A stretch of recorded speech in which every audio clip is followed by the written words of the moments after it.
invest in Bitcoin. If you really want to become wealthy in the future, I suggest you take $1 freaking $1, buy some Bitcoins, put it in a goddamn wallet, put it away. Buy Tesla stock. In just 7 short months, CEO Elon Musk has turned the company into the most valuable U.S. automaker of all time. And please, bro, please buy a CryptoPunk, please. Purchase a CryptoPunk NFT for $150,000. That set of 9 CryptoPunk NFTs sold for $17 million. CryptoPunk. I'm obsessed with CryptoPunks. Bought it for $170K and now people are offering $3 million. That's the end of the video, guys. Appreciate it. In this video, I'm going to be going over 4 things which I wish I knew at 16, because I'm telling you, if I knew these things at 16, I would be in a much better place. So if you're interested, do please hit that subscribe button and hit the like button as well, because, you know, it helps the algorithm, all that good stuff. And yeah, we'll get into it. Appreciate you for tuning in.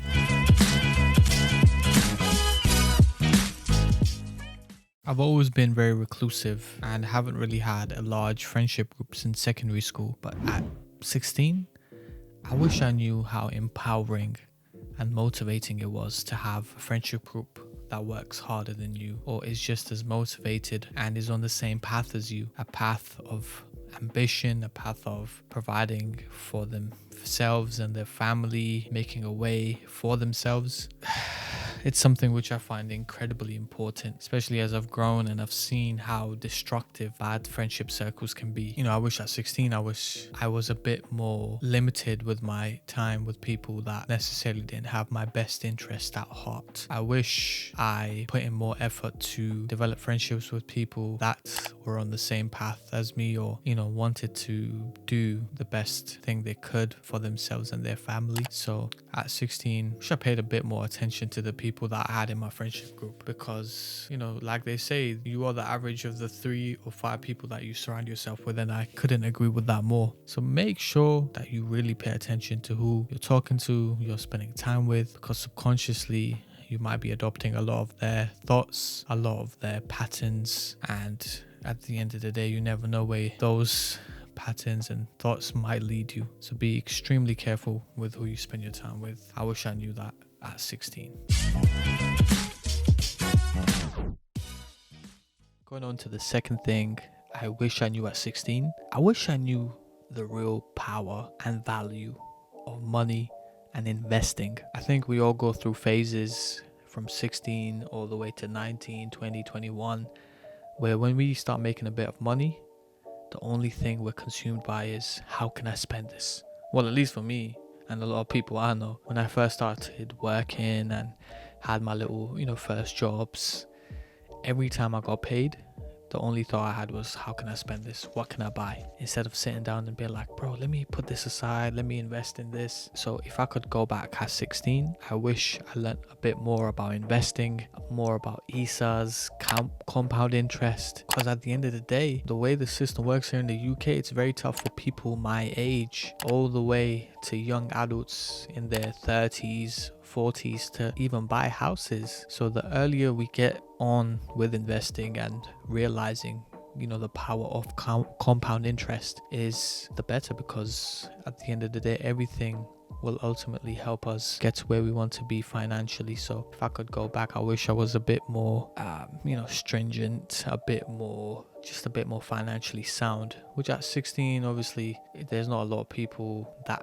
develop that sense that young, but, you know, it's still such an important skill to have. I think investing and making sure you know exactly what to save, where to save it, how to invest, I think those are skills which aren't talked enough about. When I got my checks, I'll be like, okay, 40% to 60% is going straight into this ESA, straight into this, you know, a savings account, and the rest I could kind of obviously maintain my expenses, etc., maintain my bills wherever I had back then. But yeah, I wish I learned the value of investing and money.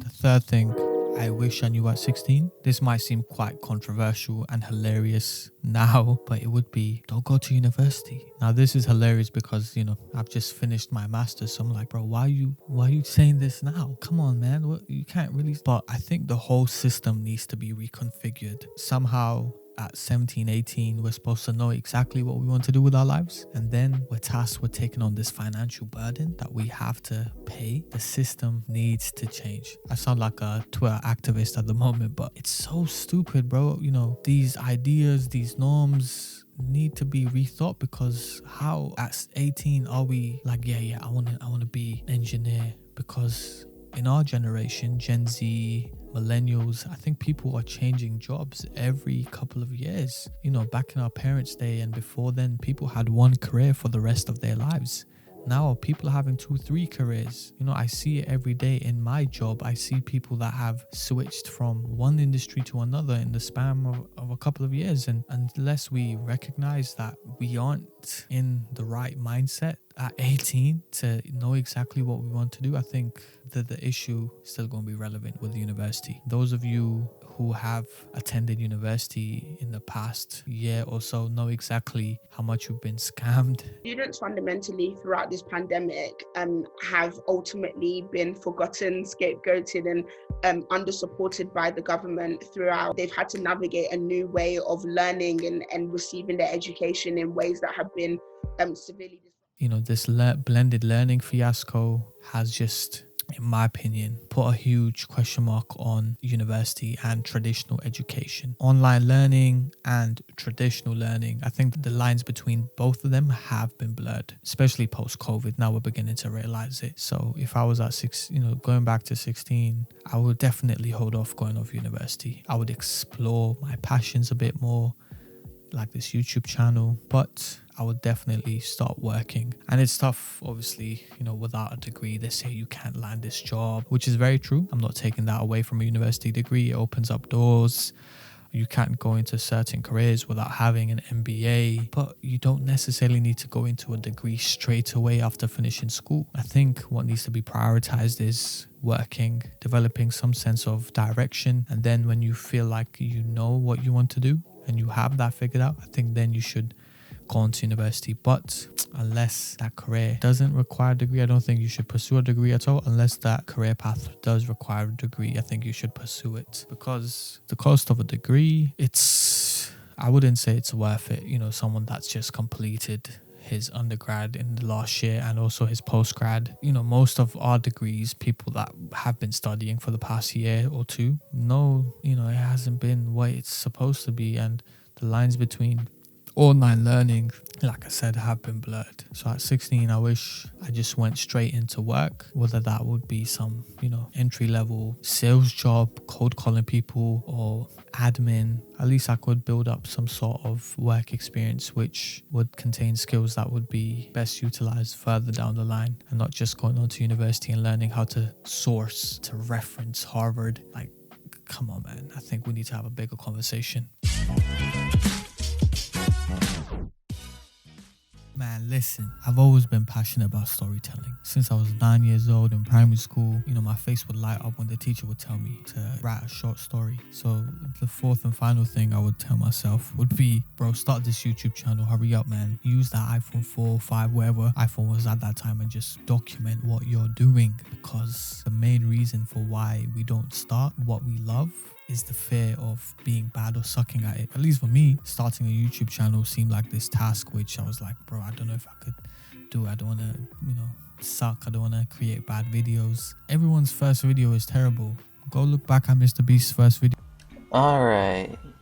Gee, where am I? My man was filming with his iPhone, and now I don't know how many subscribers he has, but he's really the most innovative YouTuber on the platform. Somebody like Mr. Beast. And like Mr. Beast's approach, like Jimmy's approach to YouTube, I've never seen anyone like it. It's purely mathematical. Yep. It's like, I mean, his videos are really fun, don't get me wrong. There's a lot of spirit and creativity there too, but his approach is entirely based on math. And I don't know, like, what kind of fucking psycho genius. Have you spoken to him? Just start, document, like Gary Vee says. I really love his philosophy. Just document, you know? I wish I could go back at 16 and, you know, see myself documenting what my days or weeks or months looked like, what I was feeling, what I was thinking. what life was like, because it would have gave me the same sense of nostalgia that you get when you look at old videos and pictures. So man, I wish I started this YouTube channel earlier, not only for those selfish reasons, but also because the quicker you start something, the quicker, you know, you learn. So I would have learned so much more about creating YouTube videos, etc. And from there on, you can kind of work towards working on your niche, tailoring your content for a specific audience, focusing on specific topics, etc. You don't have to have everything figured out when you start. And I still need to remind myself of that, you know, when I'm thinking about different ideas, not only when it comes to YouTube videos, but also just business ideas. You know, we're put off because, like, who are we to, you know, think about starting this company? We don't even know how to do this. We suck at this. You don't need to necessarily have everything figured out. Just start. And not even using the YouTube channel, I think I would have just started anything I was passionate about or scared to do. Whether that be, you know, obviously, like I said, starting the YouTube channel, but starting learning how to, you know, code or learning how to play the piano. I don't know, anything. So just start, man, and don't let the fear of being bad or sucking at something stop you from starting. That's it. That's what I've learned in my 22 years. And I wish I knew that at 16.